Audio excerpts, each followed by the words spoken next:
전도서 3장 11절 말씀, 우리 한 절 말씀, 우리 같은 목소리로 말씀 읽겠습니다. 하나님이 모든 것을 지으시되 때를 따라 아름답게 하셨고 또 사람들에게는 영원을 사모하는 마음을 주셨느니라. 그러나 하나님이 하시는 일의 시종을 사람으로 측량할 수 없게 하셨도다. 아멘. 오늘도 이 이른 아침에 예배 자리에 나오신 우리 성도님들 주님의 이름으로 축복합니다. 우리는 흔히 이런 말을 합니다. 첫 단추를 잘 끼우는 것, 이것은 참으로 중요하다라고 이야기를 합니다. 그 이유는 첫 단추를 잘못 끼웠을 때는 처음부터 다시 시작해야 되기 때문입니다. 아마 어린 시절에 그런 경험들을 해본 적이 있었을 것입니다. 단추를 잘못 끼워서 열심히 단추를 끼웠는데 나중 되니까 다시 옷을 풀어서 처음부터 다시 단추를 다시 끼워야 하는 그런 일들이 생길 수 있었던 그 기억들이 아마 있을 것입니다. 믿음에 있어서도 첫 단추가 매우 중요합니다. 그것은 믿음의 첫 단추는 바로 창조주 하나님을 고백하는 것입니다. 오늘 본문에는 창조주 하나님에 대한 고백을 이렇게 말씀하고 있습니다. 하나님이 모든 것을 지으시되, 하나님이 모든 것을 지으셨다라고 말씀하고 있습니다. 우리 모두 하나님이 모든 것을 지으셨음을 믿음으로 늘 고백하시기를 주님의 이름으로 소망합니다. 하나님은 모든 것을 지으셨습니다. 오늘 이 지으셨다라는 이 단어는 히브리어로 아사라는 단어를 씁니다. 아사라는 이 단어는 우연히 어떻게 하다가 지어졌다라는 그런 의미가 아닙니다. 분명한 목적을 가지고 만드셨다라는 의미를 가지고 있습니다. 우리의 믿음의 고백은 항상 우연과 운으로 어떤 일들이 있었다라고 고백하지 않습니다. 모든 일이 하나님의 완전한 손길에 의해서 이루어졌다라고 고백하는 것. 이것이 바로 진정한 믿음의 모습입니다. 오늘 본문에는 하나님의 완전한 손길에 대한 두 가지를 말씀하고 있습니다. 먼저는 하나님은 모든 것을 지으셨는데 때를 따라 아름답게 하셨다라고 말씀하고 있습니다. 전도서를 지은 솔로몬은 세상의 그 어떤 사람들보다 지혜가 충만한 사람이었습니다. 성경은 솔로몬의 지혜를 이렇게 말씀하고 있습니다. 열왕기상 4장 32절, 33절 우리 화면을 보시면서 함께 읽어보겠습니다. 그가 잠언 3000가지를 말하였고 그의 노래는 1005편이며 그가 또 초목에 대하여 말하되 레바논의 백향목으로부터 담에 나는 우슬초까지 하고 그가 또 짐승과 새와 기어다니는 것과 물고기에 대하여 말한지라. 솔로몬이 지은 잠언은 3000가지가 된다라고 말씀하고 있습니다. 문학에 있어서 탁월한 소질을 가지고 있었던 것입니다. 음악적 소양도 대단했습니다. 노래를 1005편이나 지었다는 것이죠. 뿐만 아니라 솔로몬은 식물과 동물에 대한 이해가 뛰어났습니다.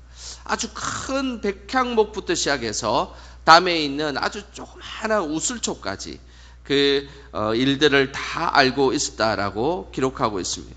또한 온갖 동물들에 대해서도 다 알고 있었습니다.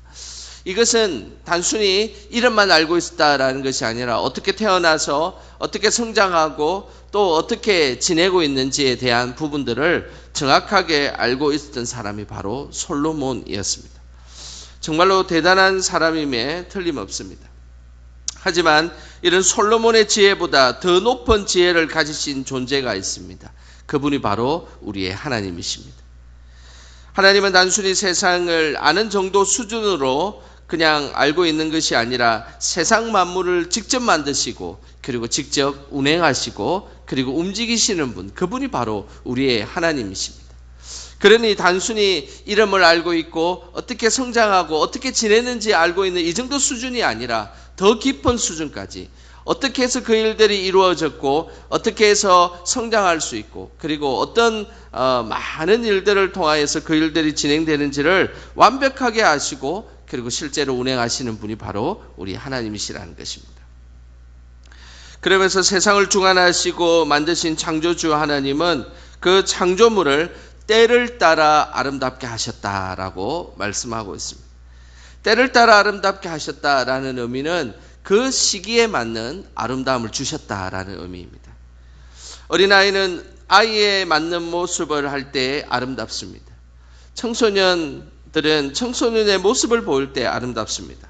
장년의 시기도 마찬가지입니다. 장년의 모습을 볼 때 아름다운 것이고 노년의 시기도 마찬가지로 노년의 그 모습을 간직할 때 그 모습이 아름답다라고 우리 하나님께서 말씀하셨습니다. 현재 시기에 만족하지 못하고 자꾸만 옛날이 좋았다라고 이야기하는 사람은 때를 따라 창조하신 하나님의 섭리를 잘 이해하지 못하는 것입니다. 말씀을 기준으로 때를 따라 아름다운 것은 바로 지금 시기, 지금 살아가고 있는 오늘 한 날이 하나님을 아름답게 하셨고 그리고 그 일들이 우리에게 복되다는 것을 우리에게 말씀하고 있습니다. 잊지 않으시길 바랍니다. 지나고 보면 바로 지금 이 순간 그리고 오늘이 제일 아름다운 순간임을 잊지 않으시길 바랍니다. 그런 의미에서 우리 옆 사람에게 이렇게 인사했으면 좋겠습니다.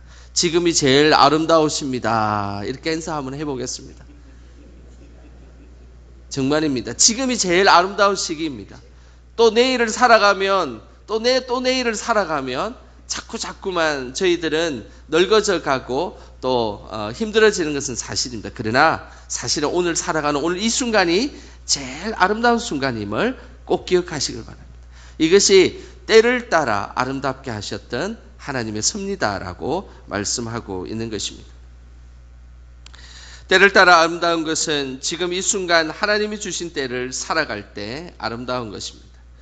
에크하르트갓은 지금 이 순간을 살아라라는 아주 유명한 책이 있습니다. 한때 이 아마존에서 10년간 베스트셀러로 팔렸던 아주 유명한 책입니다. 이 책 속에는 의미 있는 짧은 글이 있습니다. 그 글을 제가 한번 읽어 드리도록 하겠습니다. 30년 동안 길가에 앉아서 구걸을 해온 거지가 여느 날과 마찬가지로 한 푼 줍소 하고 라는 말을 나지막히 중얼거리고 있었습니다. 거지가 내밀고 있는 낡은 야구 모자에는 가끔씩 동전이 떨어졌습니다. 지나가다 한 행인이 거지에게 말했습니다. 난 가진 게 아무것도 없으니 적선도 할 수가 없구려. 그런데 당신이 걸터 앉아있는 그건 뭐요? 그거 말이요? 그냥 낡은 상자일 뿐이요. 난 늘상 이 위에 앉아 있었소. 언제부터인지 어쨌든 쭉 난 이 상자 위에 앉아 있었소만. 행인은 상자를 가리키며 말했습니다. 한 번이라도 그 안을 들여다본 적이 있어? 그건 봐서 뭘 하게요. 안에는 아무것도 없어요. 안을 한번 들여다보시구려. 행인이 다그쳤습니다. 거지는 마지못해 상자 뚜껑을 들어 올렸습니다. 그런데 웬일입니까? 상자 안에는 놀랍게도 황금이 가득 차 있었습니다. 현재를 아름답게 살아가는 사람은 상자 안에 있는 황금을 사용하는 사람입니다. 현재에 나에게 주어진 이 황금은 항상 우리에게 하나님께서 아름답게 하셨던 축복을 우리에게 항상 현재를 살아가는 우리에게 주고 있습니다. 그런데 그것을 누리지 못하고 살아가는 사람, 그냥 과거에 치우쳐서 미래에 어떻게 되면 내가 행복할 것이다 라고 살아가는 사람은 여전히 황금을 깔고 살아가는 사람들과 동일하다라는 것을 우리에게 말씀하고 있습니다. 그래서 어쩌면 황금을 깔고 있음에도 불구하고 그냥 현재를 살아가지 못하는 사람은 한 푼 달라는 구걸하는 인생으로 살아갈지 모른다라는 것을 우리는 다시 한 번 더 생각하셔야 됩니다. 지금의 때를 따라 아름답게 하신 하나님의 뜻을 따라 지금 현재를 아름답게 살아가는 우리 모두가 되시기를 주님의 이름으로 축복합니다. 우리를 창조하신 하나님은 우리 속에 특별한 것을 사모하는 마음을 주셨습니다. 11절 중반부에 오늘 이렇게 말씀하고 있습니다. 또 사람들에게는 영원을 사모하는 마음을 주셨느니라.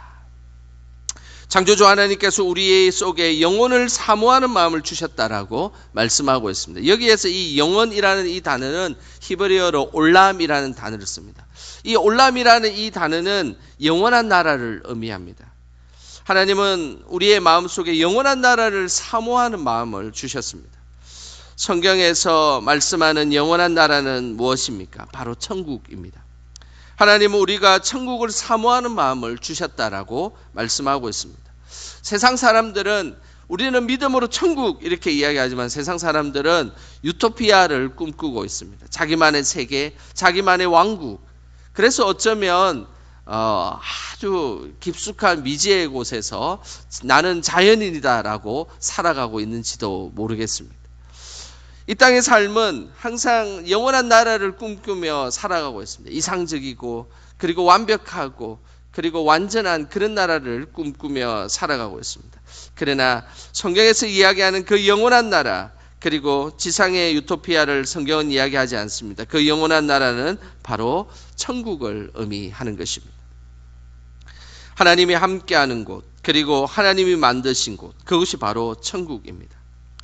죄인인 우리를 예수님의 십자가의 은혜로 죄사함 받게 해주시고 그 죄사함의 은혜로 우리는 천국에 들어갈 수 있게 되는 것입니다. 결국 영원한 것을 사모하는 마음은 예수 그리스도의 십자가의 은혜로 우리가 만들어 가는 것입니다. 그래서 창조주 하나님은 우리가 영혼을 사모하는 마음을 주셨고 그 영혼을 사모하는 마음의 방법은 예수 그리스도를 통하여서 하나님 나라에 우리를 인도하는 것. 이것이 하나님의 섭리며 그리고 창조의 목적임을 우리는 기억해야 하는 것입니다. 예수님 믿고 하나님 나라를 모두 소유하는 우리 모두가 되시기를 주님의 이름으로 소망합니다. 창조주 하나님께서는 사람을 창조하시면서 분명한 인간의 한계를 만들어 놓으셨습니다. 오늘 11절 후반부에 그 내용이 나옵니다. 우리 화면을 보시면서 함께 읽어보겠습니다. 그러나 하나님이 하시는 일의 시종을 사람으로 측량할 수 없게 하셨도다. 창조주 하나님께서는 우리 인간의 분명한 한계를 분명하게 말씀하셨습니다. 시종을 측량할 수 없게 하셨다. 그 말은 시작과 이 끝을 인간이 정확하게 알 수 없게 하셨다라는 것이 오늘 하나님의 말씀입니다.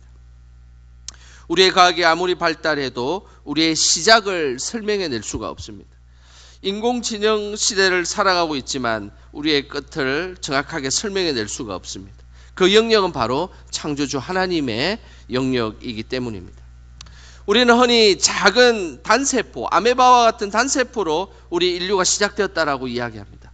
그렇다면 도대체 그 아메바는 어디서부터 출발된 것입니까?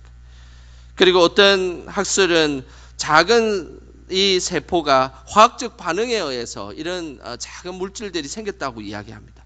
근데 도대체 그 화학이라는 그 반응이 일어날 수 있는 그 근원의 시작은 도대체 어디서부터 시작된 것입니까?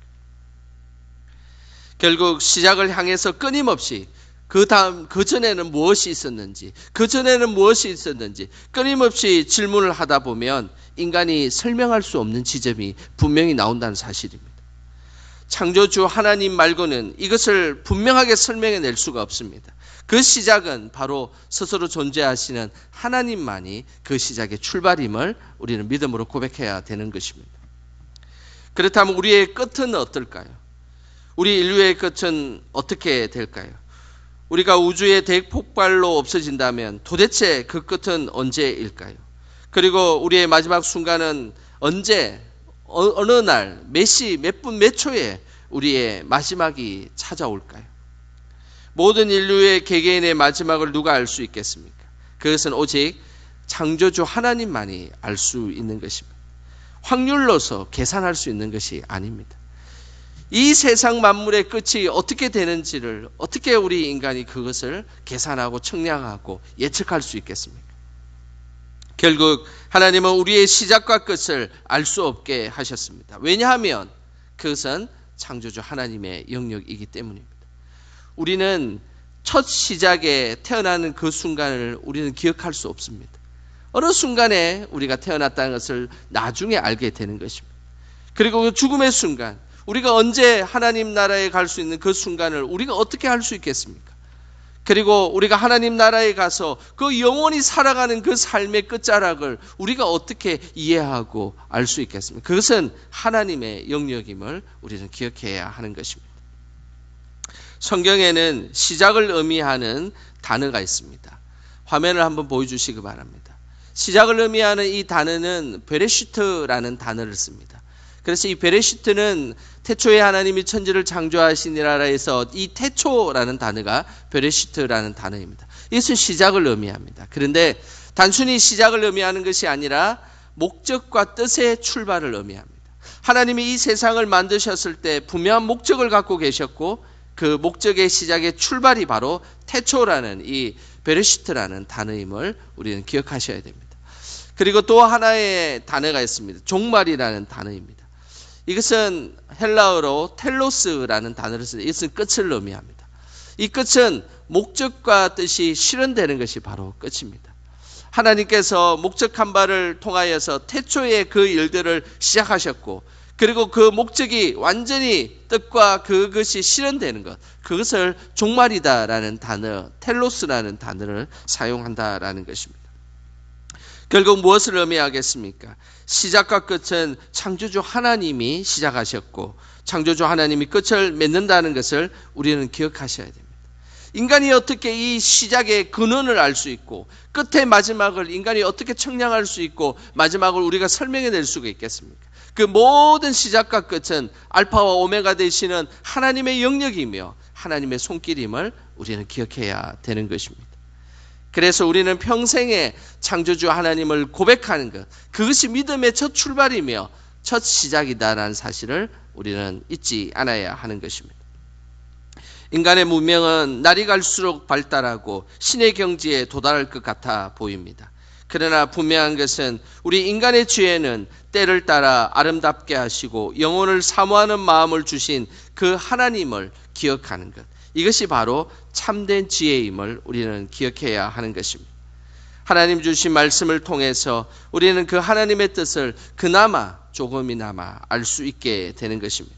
뿐만 아니라 인류와 세상 만물의 시작과 끝은 창조주 하나님만이 설명할 수 있고 그리고 그 하나님만이 알 수 있다라는 것을 우리는 고백하는 것입니다. 신앙의 시작은 창조주 하나님을 믿음으로 고백하는 것입니다. 우리 모두 창조주 하나님을 믿음으로 고백함을 통하여서 때를 따라 늘 아름답게 하시는 그 은혜가 우리의 삶에 가득하시기를 주님의 이름으로 축원합니다. 기도하겠습니다. 하나님 아버지, 우리를 지으시고 구원의 자리로 인도해 주셔서 감사드립니다. 우리의 믿음이 창조주 하나님을 고백하는 믿음이 되게 하시고 그 하나님의 섭리에 감사하게 하옵소서. 우리의 시작과 끝을 주관하시는 하나님의 손길을 찬양합니다. 평생에 하나님만을 높이며 살아가게 하옵소서. 예수님의 이름으로 기도드립니다. 아멘.